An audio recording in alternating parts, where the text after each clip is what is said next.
Let's welcome Transport Secretary Grant Shapps to the show. Good morning to you. Morning. Good morning. We face a very difficult, stressful week, I think, for a lot of us, not just the government. 11 o'clock this morning, Chris Whitty and Patrick Vallance are going to give a press conference, taking no questions, I know, telling us what the situation is. Tomorrow we're going to hear from the Prime Minister, and we're told by one paper today that the Prime Minister is expected to give the nation one final chance to prove it can follow the rules and suppress a second wave. Why does the government think that treating us like naughty children and putting us all on the naughty step is the way to talk to grown adults who are voters in this country? Morning, Julia. Well, actually, I present that completely the opposite way around. Why does the government think that putting scientists out there, medical experts, to set it out as it is with the data, with the information, might be a good idea?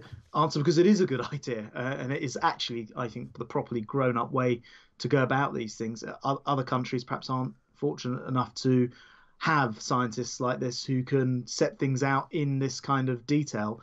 I had a briefing with them over the weekend, actually, and it struck me at the time. We're very fortunate to have people who spend their entire lives studying this stuff and able to present it to us and allow people to see it for themselves, not filtered through politicians, but directly. And I think that's a very good thing. Well, we've always been told we need to follow the medical advice, we need to follow the science. Now, we know there is no such thing as the science. In fact, the scientific method involves us not believing there is just the science. You have to question things. Very eminent people like Professor Carl Hennigan, a professor at Oxford University, who's twice now, from his research, managed to change government data gathering and policy on issues because he's been able to identify flaws in the reasoning. He has said in an article yesterday, the Prime Minister may as well be using the planets to guide us because the advice is so catastrophic. And he says the scientists who he is taking advice from are doom-mongering. He says we are well past the peak and that we're not facing, there's no evidence right now of a second wave. And that actually not only should we not have a second lockdown right now, but that actually may cost more lives. So when we're told that, we're following the science, shouldn't we be taking into account all of the scientific views and the scientific evidence?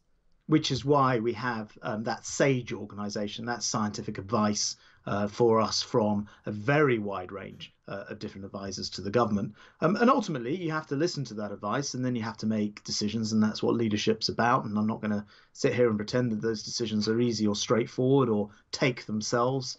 For example, they don't. You have to apply, the best logic you can to the best data and the best evidence that you can possibly get. But I'm very mindful of the fact that back in, I can remember the date exactly, the 25th of July, when I was in Spain, and I put that country into our quarantine list. A lot of people said, that's ridiculous. Spain's doing absolutely fine. Don't worry about it. They're about 6 weeks ahead of us. And what's happened subsequently in Spain is that the number of daily cases have continued to rise. Hospital admissions have risen, and now deaths are rising as well. And, nobody wants to be in that position. No, that's a silly thing to say, with all due respect. We're all going to be in that position. We're in that position every September, October, November, December, January, February. We see, as Professor Carl Hennigan has pointed out, seasonal patterns. We are going to see more people die from coronavirus in the coming months. That is, of course, what is going to happen. Doesn't mean it's a second wave, and it doesn't mean it justifies a second lockdown.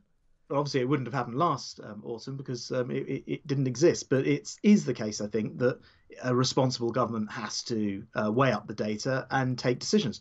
Now, you and I think we'll both agree that we want to keep schools open. We want to keep people able to go to work. We don't want to go back to the kind of lockdown that we had at the beginning, where it was actually illegal to leave your house for any one but 4 reasons and all this sort of stuff. We don't want to go there. But in order not to get there, we do have to listen to the scientists. And I agree with you, a bit like economists, you'll find different views amongst scientists as well. And that's why we have these advisory panels with the SAGE group, which will provide different estimates based on all the best data collected. And we'll listen to that. And then we will say, as you mentioned, the Prime Minister is going to speak later in the week.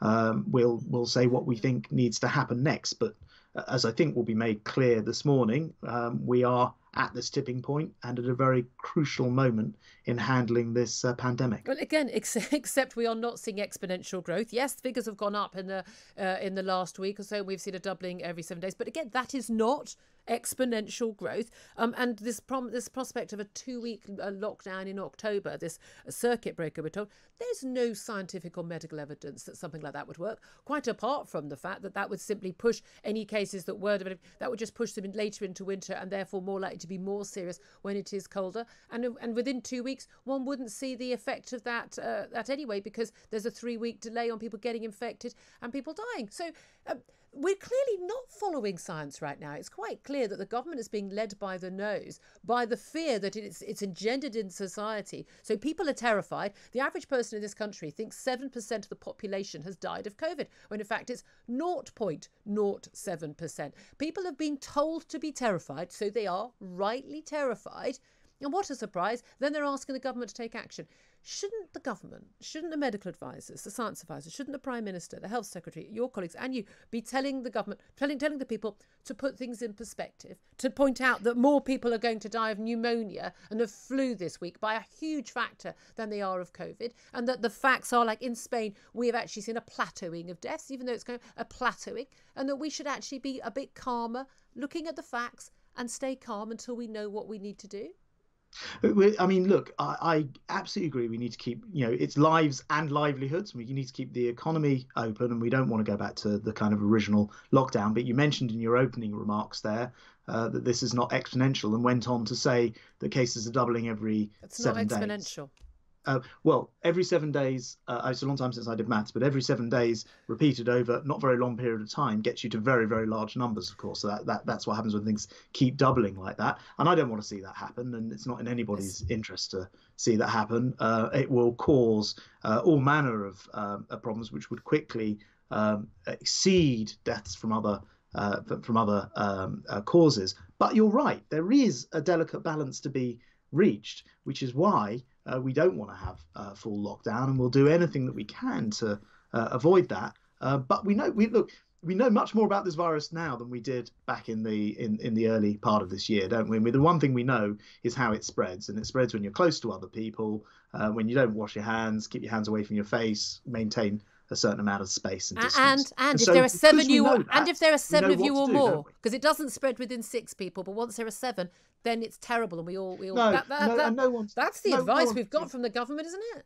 No one's pretending that. That's. Well, then why have we got the rule of 6? Because you've got to draw a line somewhere, right? And you've got to make it straightforward enough. Draw it at 10. Draw it at 15. I've been on your programme before, and I'm the first to admit there is no magic number at which, if you only do this, it'll be fine. We do know that each person that you add into that group of 6, so if you have 7, 8, 9, 10, then you will, in fact, exponentially, I think I'm right in saying, but certainly very dramatically increase the spread of the virus if you expose more households to it, because that's just the simple maths of the situation.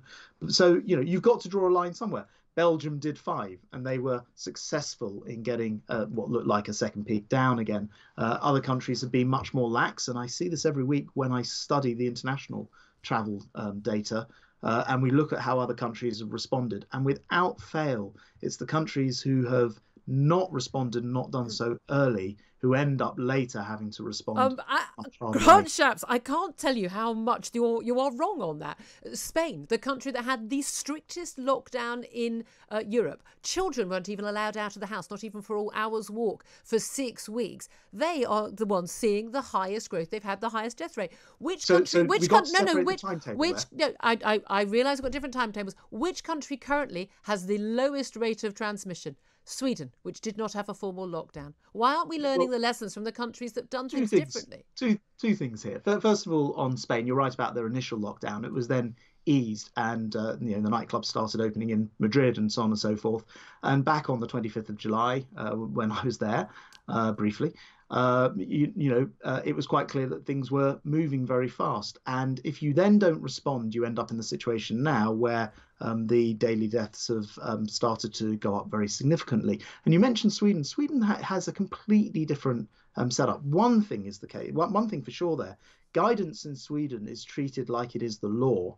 And so it's not the case that they didn't put measures in place. They called them guidance, but they were actually pretty strict Bars measures. And restaurants stayed open, children stayed at school. But also bear in mind, different. The comparison you should make with Sweden isn't what's happening in the United Kingdom, but what's happening in the countries around, which have similar demographics and similar geography to Sweden, and they're doing significantly worse than the countries around them. There were different reasons because their for geography is very, very different from the United Kingdom, where we have a much more dense population. So some of these sort of, oh, Sweden didn't do anything. Yes, they did. No, I didn't say that. People just followed it. I didn't say that. I know this is the whole point. And this is the crude characterization that we're having, where we don't have a sensible debate. They did not do nothing. They trusted the Swedish people to do the right thing, do the sensible thing, which is what most people did. Let me ask you also about the testing. All of the questions I see in the media right now are all about, we need more testing. Why haven't we got more testing? Why aren't we testing more people in the community? Why aren't we getting tests back quicker?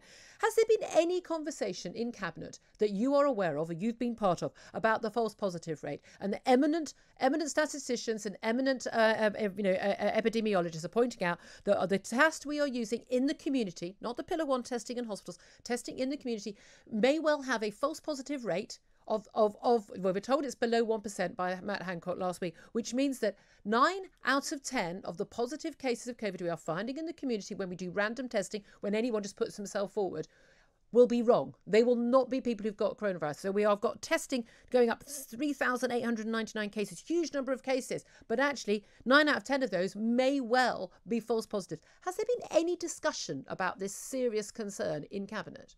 Well, of course, the way that testing's done is actually by the Office of National Statistics. People don't put themselves forward. The Office of National Statistics contact people randomly. No, that's not what I'm talking about. No, I'm not talking about the data. There's a survey dating. I'm talking about people being told, go and get a test if you've, as Matt Hancock said in July, if you're in any doubt. People who, when in local areas where there's been a high rate, councils leafleting saying, go and get a test. People being worried because their kids have been in a classroom with someone who's gone home with a cough.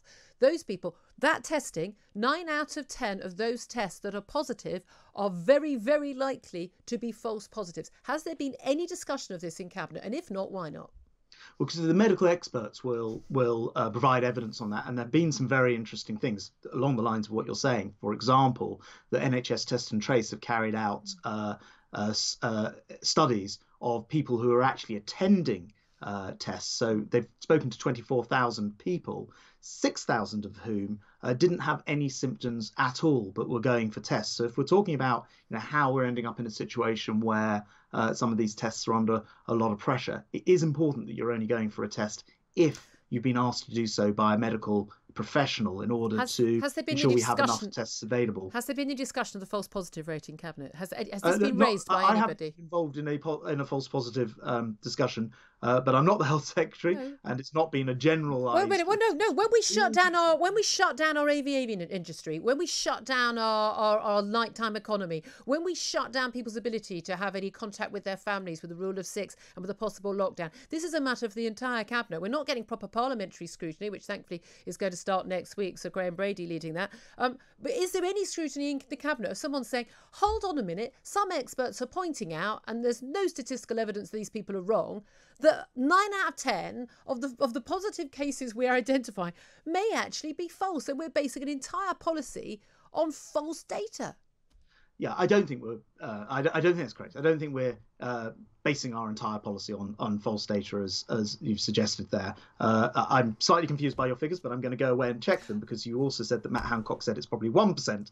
But I'm so sorry. This is my policy. This is a policy that's being made by people who don't understand the statistics and the science. Well, I'll do. I've got your phone number. I will send you the document to explain to you what this false positive paradox is. Haven't you? You've said to me that Matt Hancock said it's 1 in 100. You've told me it's 9 out of 10. This is the entire problem, Mr. Shapps. This is the problem. People don't understand what this means. If the false positive rate is below 1%, that means that when you have a very low prevalence in the country and lots of people who aren't having symptoms are getting tested, this is really basic statistical stuff. It means that the false positive rate is 9 out of 10. I'll tell you what I'll do for you, Julia, because I have spoken to the chief medical and chief scientific officers of the weekend. We were briefed by them in last week's cabinet. I will specifically raise this point if you send me that text. I will, and please get back to us. I'd love to hear from you. I've always appreciated you joining us. Grant Shapps, Transport Secretary, kept him far too long. I know. Apologies for that. You've been very patient.